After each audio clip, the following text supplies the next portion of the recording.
Come on, people, only 7% of you are subscribed? Do it now. Hey, all you rusty freaks. So, by now I hope you all know the most survivable base designs in Rust are tiny, multi-crappy, starter-looking bases. And unless you're new to the channel, you also know my go-to solo duo base. I've shown it many times. You can look at this video, look in the tutorials. If not, just quickly watch this video where I show this one that you're watching right now, because I explain a lot of details that are important. And it's not always like this. You don't always have an upper floor, and there's many variations, and it depends on the time of the wipe. Anyway, since the update where boxes are, you get more space in the boxes, this design is more viable than ever. So let's see if I can take it to a whole other level with a secret loot storage space. So a lot of people do a lot of different things for getting the pixel gap, for doing that special secret storage, but I find the easiest way is to just go out with some triangles. I really don't think it makes any difference how far you can go. I'm pretty sure I've just done it by turning right around, and I've also done it by going out really far. So the important thing is that you attach the square that you want the pixel gap, you attach it to this triangle, not so that it attaches to this. So the easy way to do that is just to look at the triangle. I mean, there's no need to do all these other complicated things. There are ways to see what it looks like and so on, but as long as you're snapping to this and nothing else, you should be right. Let's test that. Looks right to me. And remove all the triangles. And then you just build how you would normally build one of these secret storage things. Don't forget to put your boxes so that when people look at them, what else? Just in general, plan before you seal it. You know, like if you're going to have an item here, like a workbench or something, don't forget to snap this section to the far end as well. Otherwise it'll be attached to the floor and you'll be spoiling the whole pixel. As far as finding it, once you've found it, you'll remember where it is and you can mark it in your base. And just search pixel gap things for lots of tips on how to best do this. Just a side tip, if you're ever raiding a base and you discover a pixel gap, a scope can be helpful. Little bit of jiggling and hitting enter. There's the first box. And there's the second box. Good, now you build the base. So now we have my usual go-to base. Don't forget, just make any old weird, cheap, wooden way to get up. You want to cover or hide the pixel gap. That's what those little carpet rug things are for. But also, it's way better if you can hide it in a dip in the land.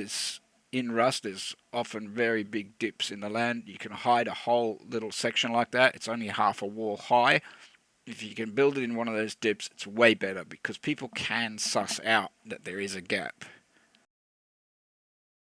Like that there, it just tells me that this person it's like a wipe day thing. They've just arrived on the server and this is their starter base.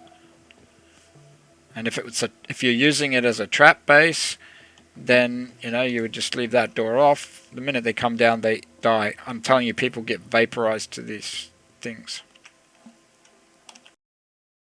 People can easily tell that your last door is a roller door, which tells a raider that it's going to be a pain in the ass because they're going to have to go through doors because they don't want to go through the roller door, or they're going to have to raid through sheet metal, either here or here.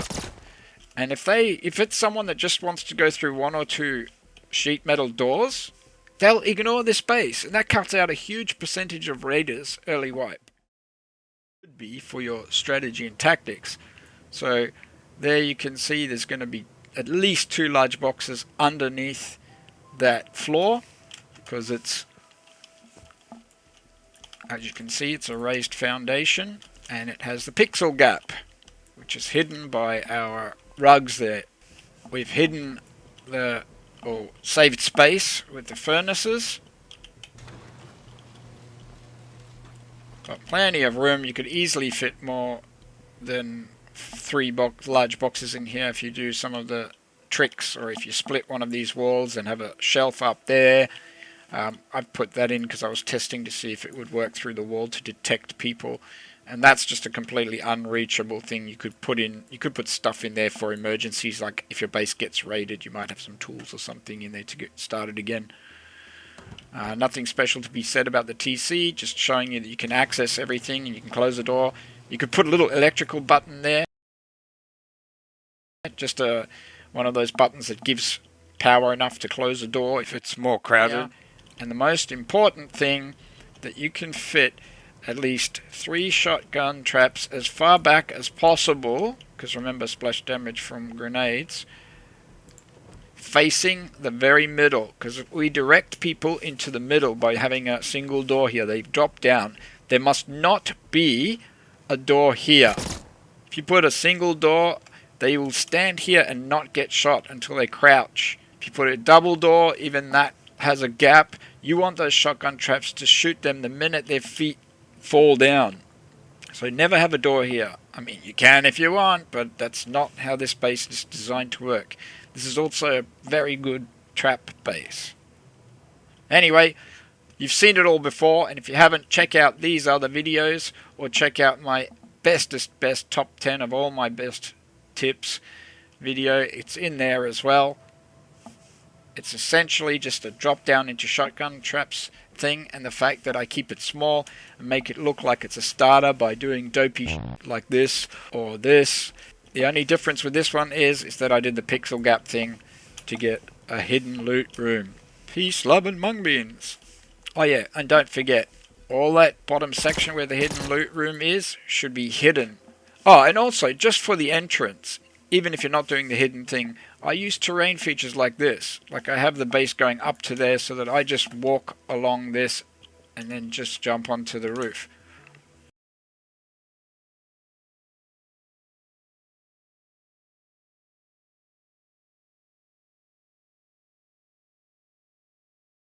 So, see what I've done? I've just put one triangle there with the door. Best to use a ladder or something, depending on what you're doing with this thing.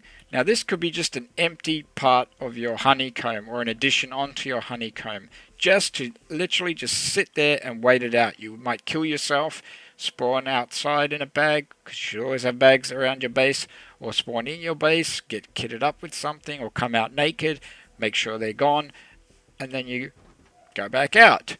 Or you could use it to become your roof access, because there's no rule that says your roof access has to be from within your base.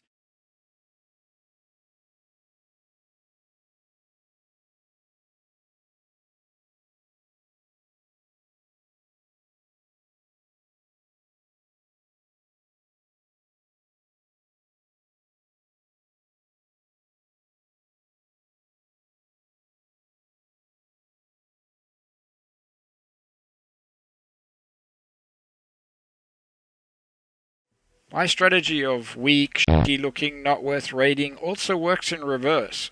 And it also works for like time servers. Like if you're on a five times server or something. If it looks tough but small, no one wants to waste the amount of rockets or C4 you have to use to get in to a sheet metal door that might have roller doors or armored doors inside it for such a small amount of space, because you can't fit much in there, so it's ultimately 9 times out of 10 not going to be worth raiding. That's why you need to watch all my videos, because there's so many little details and strategies that change depending on how. Oh, by the way, this is in the dip too, because this is built as if it was secret vault again. You try and put it in a dip like this, so it doesn't look so overly tall.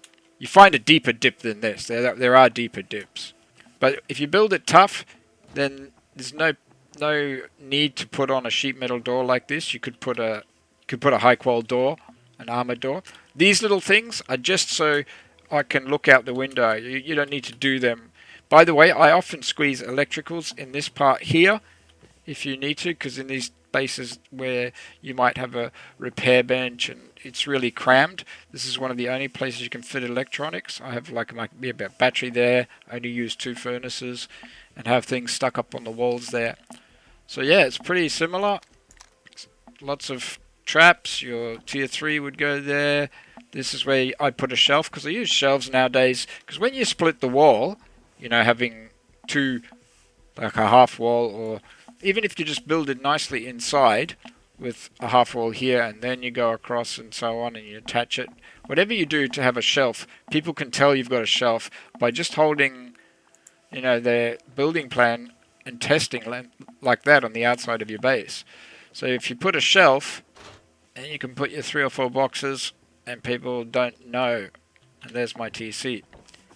So nothing much different, but here, here is where your split would be if you did the pixel gap. And remember, you've got to remove double doors, because that little band would cover the pixel gap. Not if you're using a roller door.